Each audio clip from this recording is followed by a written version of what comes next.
emerged from stone, not jagged and accidental like the older one flakes, but deliberate, symmetrical, purposeful.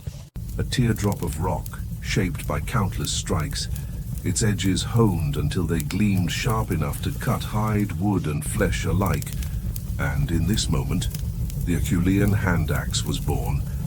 A tool so elegant, so versatile that it would remain unchanged for more than 1,000,000 years, carried from Africa to Europe to Asia, wherever human footsteps wandered.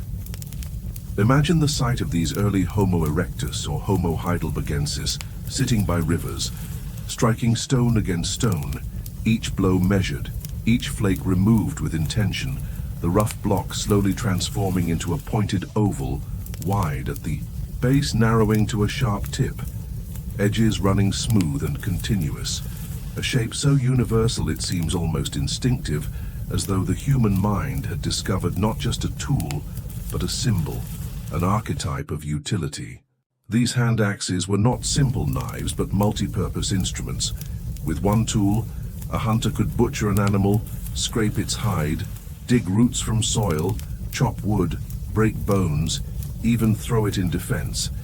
And in this versatility lay not only survival but freedom, the ability to adapt to countless environments with a single object carried in hand. Picture campsites where dozens of hand axes lay scattered, their flakes shimmering in the dust, a record of both labor and learning. For these tools were not easy to master. Each required patience, vision, and memory, skills passed down from elders to youth in lessons that might last hours or days, until at last the student could strike with confidence, removing flakes in precise sequence to reveal the desired form. This act of shaping stone was more than craft.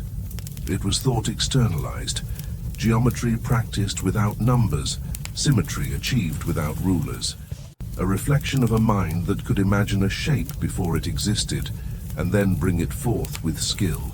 Archaeologists who hold Herculean hand axes today remark not only on their utility, but on their beauty, their balance, the way edges curve smoothly, the way the point centers perfectly. And this beauty itself may have mattered, for perhaps these tools were not only practical but social. Objects that signaled skill, intelligence, even status, the maker's ability to craft something both deadly and elegant. Imagine a hunter holding up his finished hand axe, its edges glittering in the firelight, others admiring the symmetry, the sharpness, the mastery, and in this admiration, perhaps respect was earned, bonds were strengthened, knowledge was shared, and human society itself deepened. For nearly 1.5 million years, these hand axes spread, appearing in Africa first, but soon across Europe and Asia. Proof that this was not a local invention, but a global revolution, a toolkit that allowed humans to leave the warm savannas and press into forests, mountains, plains, even tundras, adapting not by changing their bodies, but by shaping their tools. Picture groups moving north, carrying hand axes in leather slings, using them to butcher mammoths in icy winds, to scrape hides for warmth, to dig shelters in permafrost.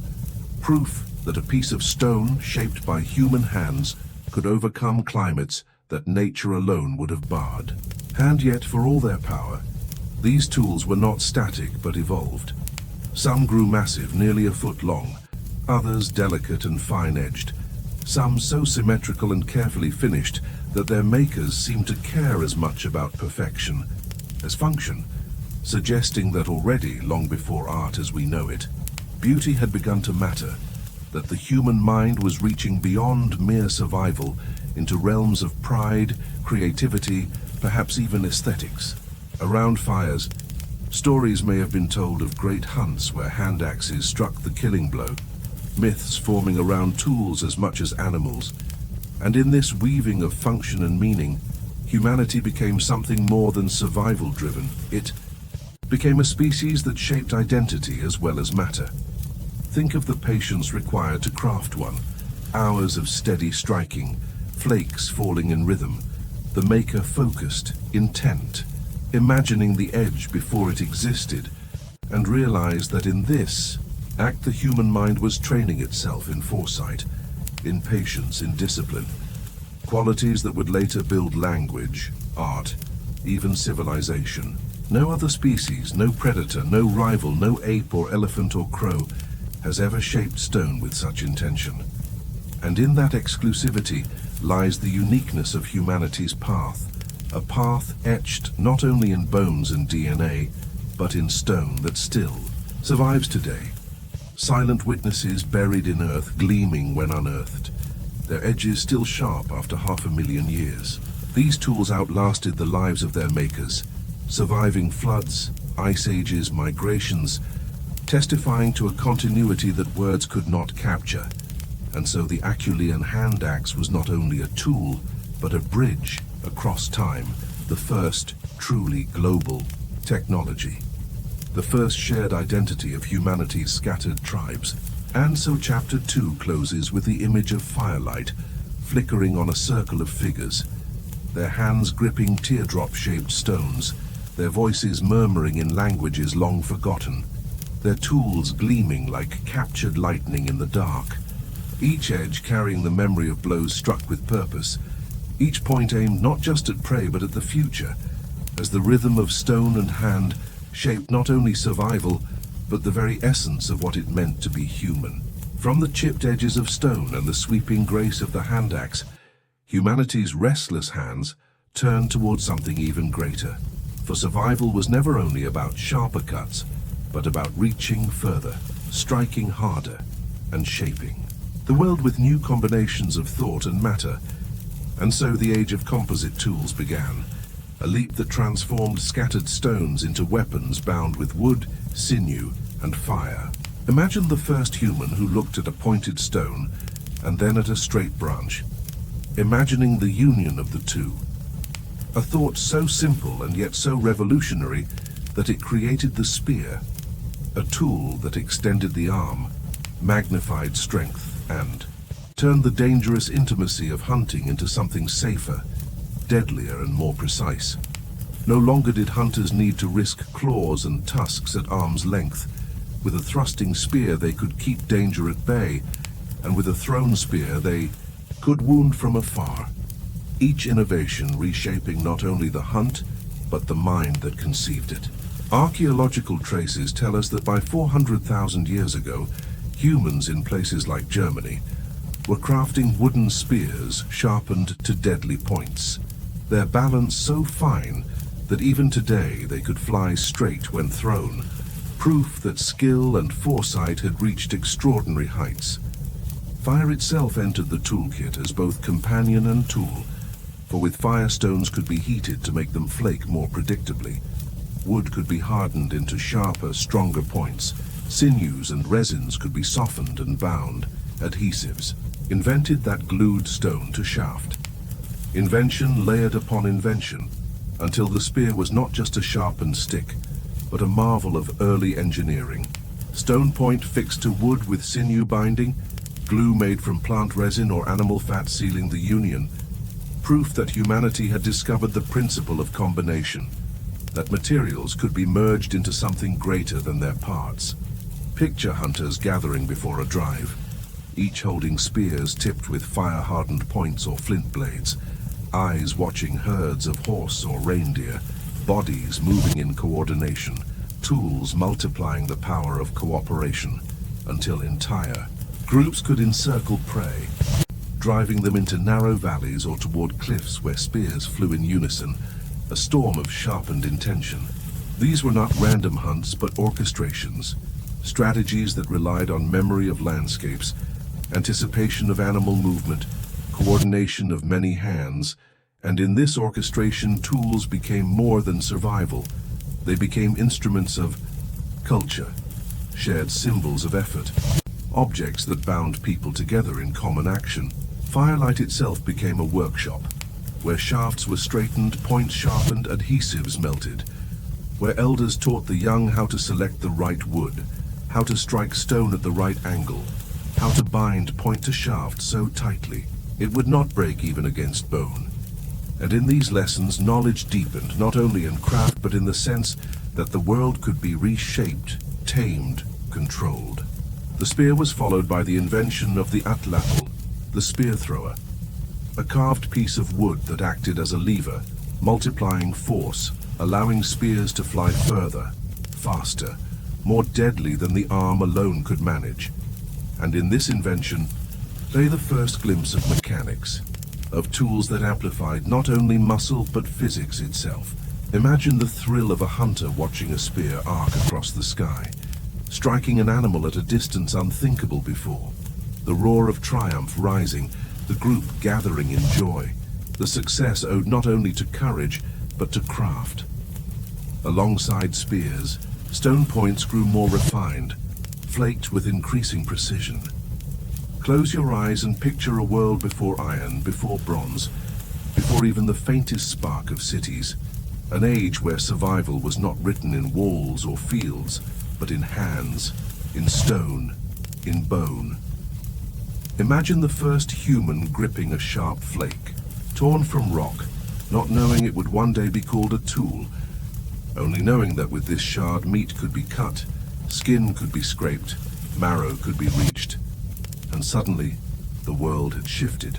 In that instant, survival gained an edge sharper than teeth, more enduring than claws, and humanity's journey would never again be the same. Tools were not just objects. They were extensions of thought, of imagination leaping into matter, silent companions carried across rivers and mountains, witnesses to hunts, shelters, and fires.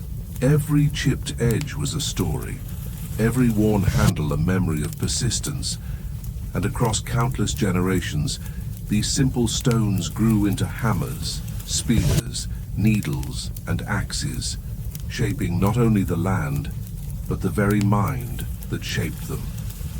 Tonight, we will walk through the story of tools, from the first fractured stones struck in the wild, to the silent masterpieces of bone, wood, and obsidian. A story not only of survival, but of invention. The story that made us human. In the silence of an African savanna more than 2.5 million years ago, long before Homo sapiens walked the earth, a different species of human-like creature bent over a fallen carcass, its hands trembling not with fear, but with the raw urgency of hunger. And in that trembling hand lay a shard of stone, sharp-edged, broken from a larger rock, the first step in a story that would carry forward for millions of years, a story of tools. Picture this moment. No language as we know it, no ritual, no map of what was happening, only instinct and the spark of realization that this edge, this accidental fracture, could slice through flesh more efficiently than teeth, could split hide more cleanly than nails, could reach the marrow-rich bones that even predators left untouched. And in that simple act of cutting the first strip of meat, the human journey began to change forever. These earliest tools, which modern science calls Oldowan, were not elegant, not symmetrical, but rough flakes and cores, stones broken open with strikes of other stones, the flakes sharp and disposable, the cores heavy and multi-purpose, yet in their simplicity lay a revolution. For now survival was no longer bound entirely to the limitations of the body, but extended outward, into matter, into invention. Imagine small groups of these early humans, Australopithecines or early Homo habilis, gathering around carcasses left behind by lions or hyenas, using stone flakes to cut meat quickly before scavengers arrived, breaking bones with hammer stones, to reach the fatty marrow inside, an act of nourishment that would feed not just the body but the brain, fueling the slow growth of intelligence that tools themselves had made possible. These rough implements were carried from place to place, sometimes for miles, proof that even before maps and memory as we know them, humans had begun to think of objects not as temporary, but as companions, things worth keeping, worth transporting, worth sharing. Around fireless nights under starlit skies, hands practiced the strikes needed to split stone, and though many blows missed, though shards flew uselessly into the dust, Persistence taught precision, and with each flake chipped. 3. The human mind deepened its connection between thought and action, between imagination and matter. To hold a stone and transform it into something else was to take part in a quiet magic, an unseen power that no other creature could wield, a power that would expand across generations until the very landscapes of continents bore the marks of human craft. The earliest sites where these tools are found, places like Olduvai Gorge in Tanzania, are more than archaeological layers of debris. They are echoes of meals eaten, of families gathered, of lives saved. Each flake a frozen moment, when survival and ingenuity touched. Think of a child watching an elder split stone, eyes wide, not with understanding but with imitation. And in that imitation, the first lessons were passed down, not in words but in gestures, in rhythms of hand and stone, the first schools of humanity. Built not in walls but in campsites, where the sound of stone striking stone was the drumbeat of survival. Over thousands of years, these tools spread, carried with migrations, adapted to local stone shaped by local needs, yet always serving the same purpose: to extend the reach of human hands, to amplify strength, to sharpen thought.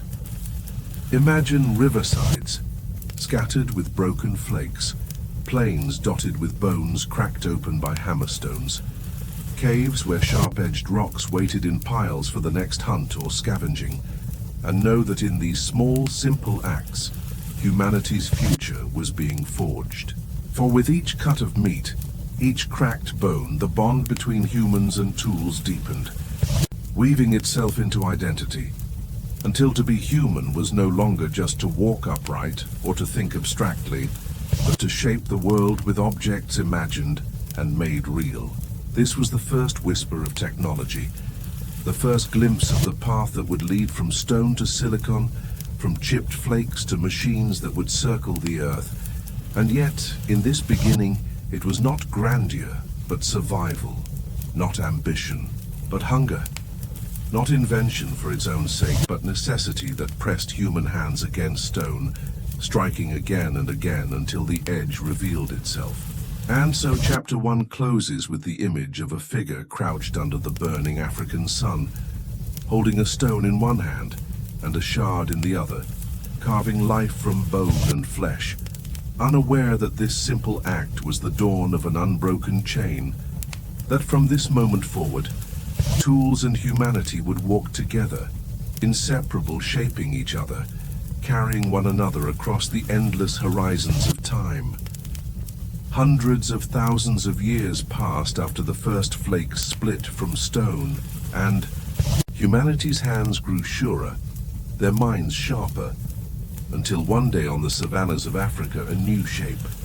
Firelight itself became a workshop, where shafts were straightened, points sharpened, adhesives melted, where elders taught the young how to select the right wood, how to strike stone at the right angle, how to bind point to shaft so tightly it would not break even against bone. And in these lessons knowledge deepened, not only in craft but in the sense that the world could be reshaped, tamed, controlled.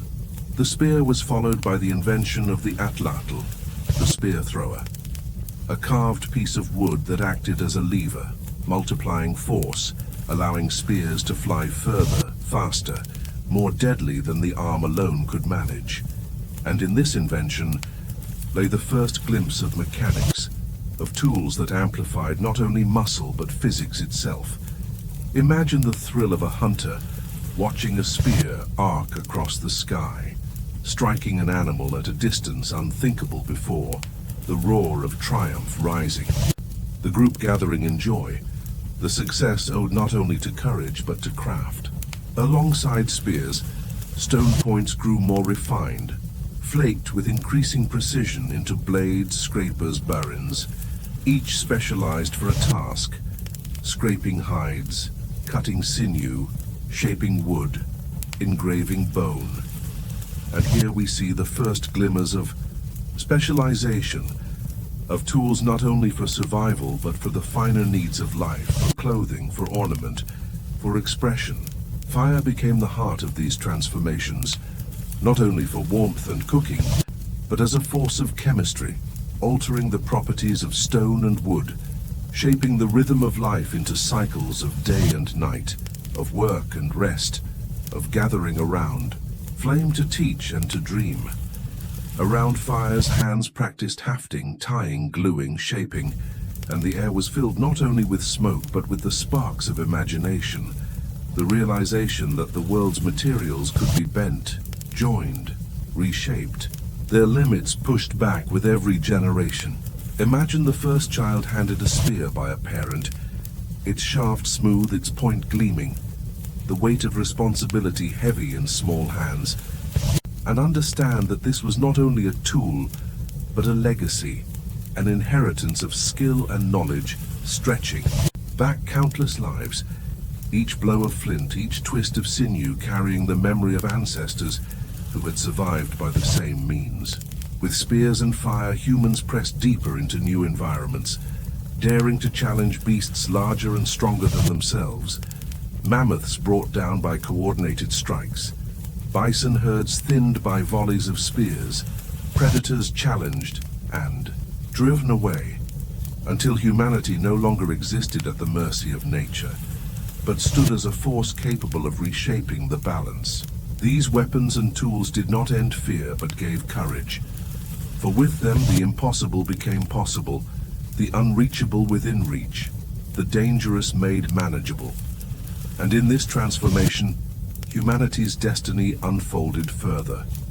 Each innovation, carrying within it not only survival but the seeds of imagination, the growing belief that no limit was permanent, no horizon beyond reach. And so Chapter 3 closes with the image of firelight reflecting off spear points, the air heavy with smoke and anticipation. Hunters gathered in silence before a drive, their tools ready, their minds sharp, their hearts pounding with the knowledge that stone, wood, sinew, and flame together had given them a power unlike any seen before, a power that was not muscle but mind made manifest, the enduring partnership between human thought and human hand. As humanity's mastery of stone deepened, the crude struck flakes and the broad teardrops of Acheulean axes gave way to something sharper, finer, and far more deliberate. For around 50,000 years ago, a revolution unfolded in the very way stone was imagined, shaped, and used, ushering in what we now call the blade industry, a leap that transformed survival from rough efficiency into meticulous precision. And in this shift, humanity revealed not only growing skill, but a new way of thinking, a mind that could see not just tools, but systems of tools, not just functions, but sequences of actions. Imagine sitting at the side of a skilled napper in the Upper Paleolithic, as he selects a long oval core of flint, studying it with an eye trained by generations, striking it not randomly, but in a planned sequence, so that long, thin blades peel away sharp on both sides, each one a ready blank for knives, scrapers, barons, drills, points, every strike calculated to extract maximum potential from the stone. Unlike earlier flakes, which were often short and irregular, these blades could be shaped into specialized instruments, each serving a distinct role in the toolkit of survival. Barons carved grooves into bone and antler, drills pierced holes for ornaments or hafting, scrapers cleaned hides more efficiently than ever before, and knives sliced with a sharpness rivaling modern steel, while blade points were hafted onto shafts to form deadly arrows and spears, weapons that could bring down prey at range with accuracy and speed. This precision allowed humans to diversify their lives in ways unimaginable to earlier generations. Suddenly, hides were not only scraped, but tailored, fitted into warm clothing, sewn with needles of bone. Beads and pendants were drilled and strung into ornaments that carried meaning, perhaps status or identity. And tools were no longer only for the hunt, but for the shaping of identity, the decoration of self, the creation of culture. Around fires, the rhythm of napping grew into artistry. The control of force so subtle that a single blow could detach a blade longer than a hand, yet thinner than a finger, sharp enough to slice meat cleanly or shave wood with ease. And in this, artistry lay more than survival. It was discipline, foresight, memory, and imagination, the hallmarks of a mind becoming modern. Archaeologists today uncover caches of blades numbering in the hundreds, evidence not of accident, but of production, of workshops where cores were struck systematically, where groups shared techniques, perhaps even standardized methods. A glimpse of the first hints of mass production. Imagine a hunter-gatherer camp alive with the clatter of flint, sparks of light as blades split away, the ground littered with narrow shards, each one a promise of a tool, each one carrying within it the more knowledge of the napper's hand. With this new technology came efficiency, the ability to produce more cutting edges from less raw material, to travel further with lighter loads, to adapt more quickly to new challenges, and in that efficiency lay freedom, the freedom to explore, to innovate, to move across continents with toolkits that could be renewed wherever stone of the right kind could be found. And yet, blades were not only sharper, they were transformative in the way they expanded the range of tasks humans could perform, for with burins and drills, bone and antler were no longer only scraps of hunted animals, but resources shaped into barbed harpoons, needles, hooks, ornaments, tools that stretched survival into creativity, turning necessity into opportunity. In these tiny tools we glimpse the beginnings of what would later become technology in its truest sense, the systematic harnessing of materials to extend human capacity, to multiply the reach of hands and minds into realms that no single tool could manage alone.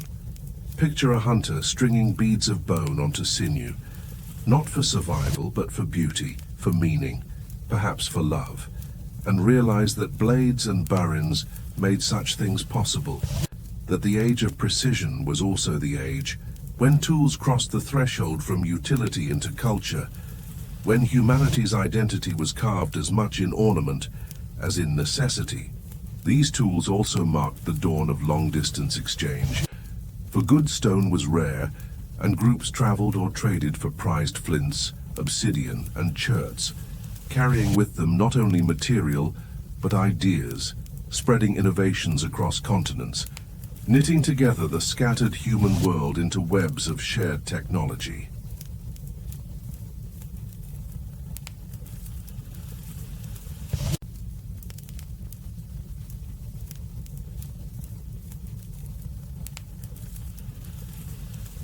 Guarded and revered, and in this web of labor, commerce, and control, cities and states grew, armies marched with bronze blades, rulers were crowned with bronze symbols, and the world shifted toward complexity on a scale never before seen. But bronze, for all its brilliance, carried a fragility. Its reliance on tin, often rare and distant, meant that its supply was uncertain.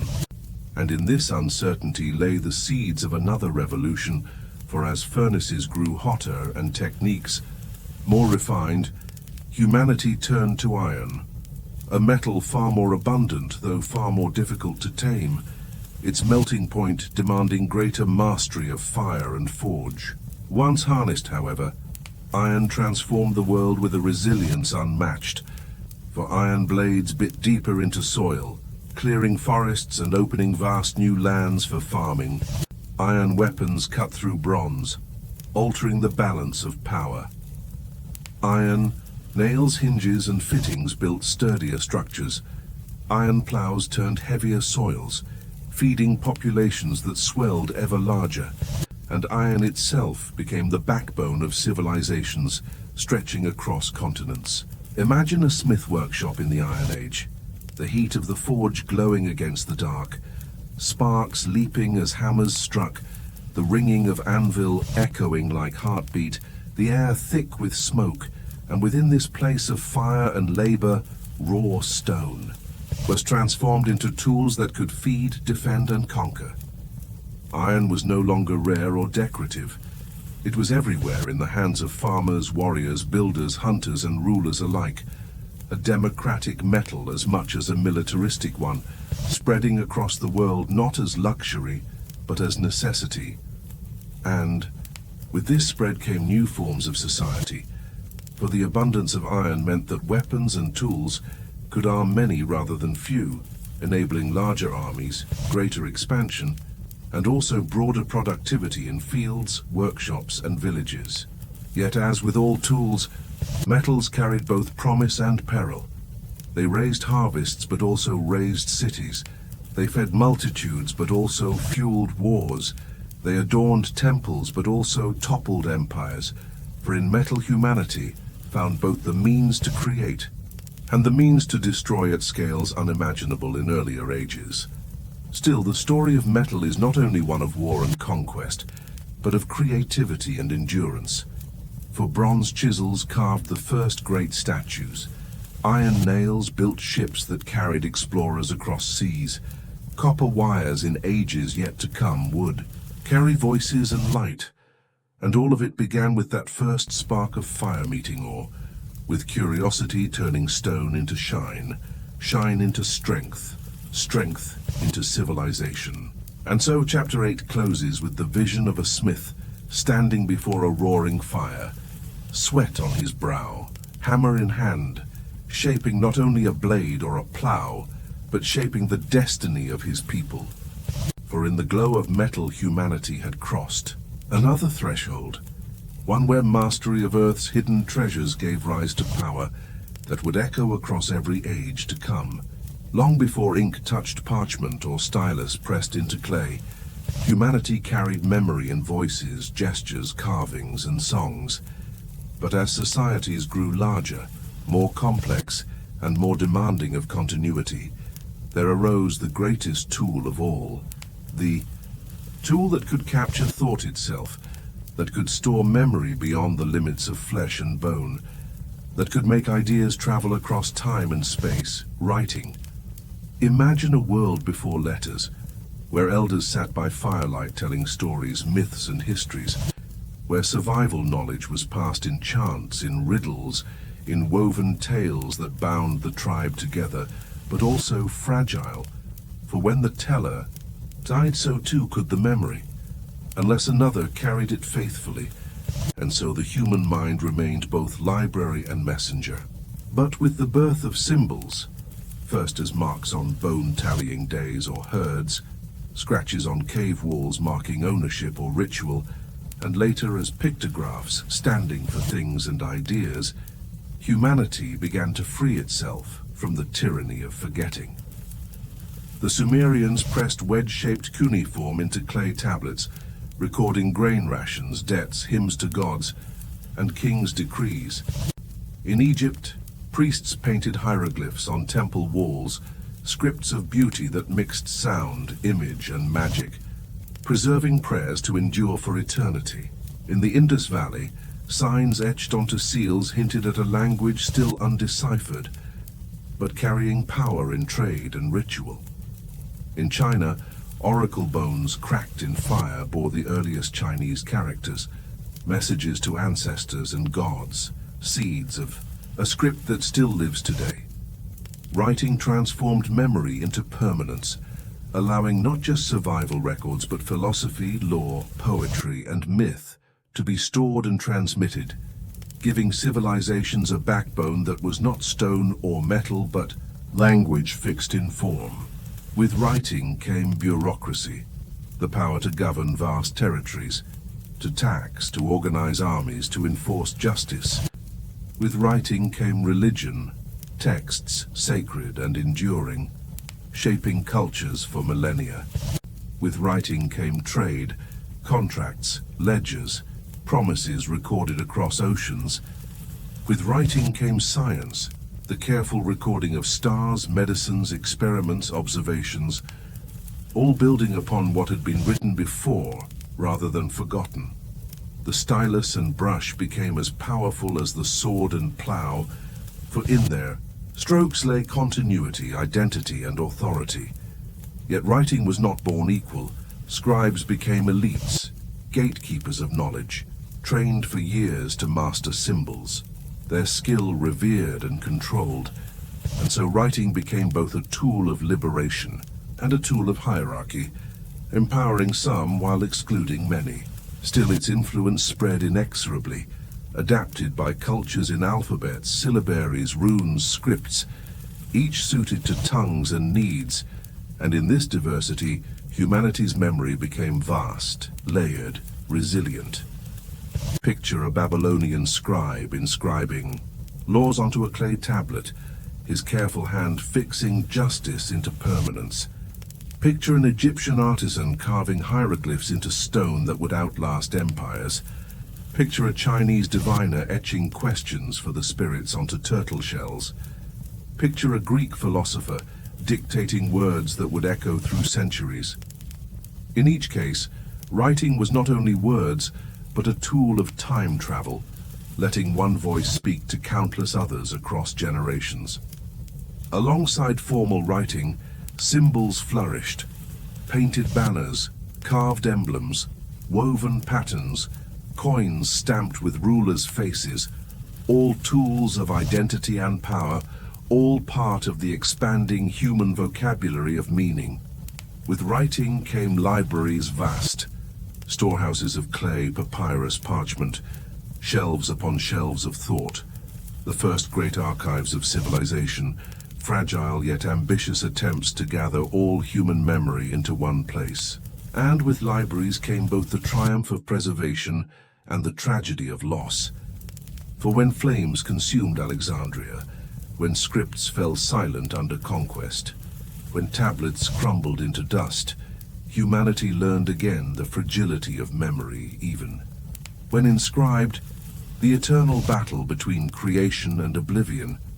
But the tool of writing was unstoppable, carried along trade routes, adapted by conquerors and the conquered alike, evolving into alphabets more flexible, more accessible, until letters could be arranged to capture any sound, any idea, any dream. Writing not only remembered but also imagined, for with it came literature, poetry, plays, stories that no longer had to be memorized but could be read, reread, and carried, giving birth to new forms of art and thought, expanding the horizon of the human mind. From clay to papyrus, from parchment to paper, not as fragile from memory to press, the evolution of writing was the evolution of humanity's second vision of a hand, a tool that allowed into clay, brush painting signs onto scroll, chisel cutting letters into stone, each act small yet monumental, for in those marks humanity gave itself a gift beyond tools of wood, stone, or metal. The gift of memory made immortal, the power to speak not only to one another, but to all who would ever come after. Of all the tools humanity has shaped, few appear so simple, and yet carry such profound weight as the wheel, a circle of wood cut and joined, turning endlessly, transforming not only how people moved, but how they thought about distance, speed, and connection. For with the wheel, humanity learned to roll rather than drag, to harness animals to carts, to link villages by trade and empire by road. And in doing so, they spun the axis of history itself. Imagine the first spark of the idea, a log rolling under a heavy load, a potter's wheel turning clay into vessel, a mind watching, wondering, asking, what if this could move not just objects, but entire lives? The earliest wheels, emerging in Mesopotamia around 3500 BCE, were solid slabs of wood, heavy and simple, used first for pottery before for transport, but soon they evolved into lighter, spoked wheels, marvels of carpentry and balance that allowed carts and chariots to glide swiftly over land, carrying not only goods but warriors, rulers, and messages. With wheels came roads, for a wheel without a path falters, And so humans began to carve, pave, and straighten routes across landscapes, stamping their presence on the earth with stone and gravel, linking fields to markets, cities to frontiers, empires to their subjects. Roads were not merely pathways, but arteries of civilization, channels where ideas, armies, goods, and cultures flowed, binding distant peoples into networks of exchange and domination. Picture the great roads of Mesopotamia, stretching between cities where merchants led caravans of donkeys, pulling wheeled carts laden with grain, textiles, and metal. Picture Egypt's wheeled chariots racing across desert sands, instruments of both ceremony and war. Picture the Indus Valley with carts drawn by oxen rolling along packed earth, wheels creaking under the weight of clay jars and woven goods. Picture China's early dynasties laying tracks for carts and war chariots that thundered into battle, their spoked wheels spinning faster than human legs could ever run. And then, centuries later, Rome built its empire upon roads, straight and enduring, paved with stone, crowned with milestones, guarded by legions, stretching for thousands of miles from Britain to Mesopotamia, so strong that fragments remain.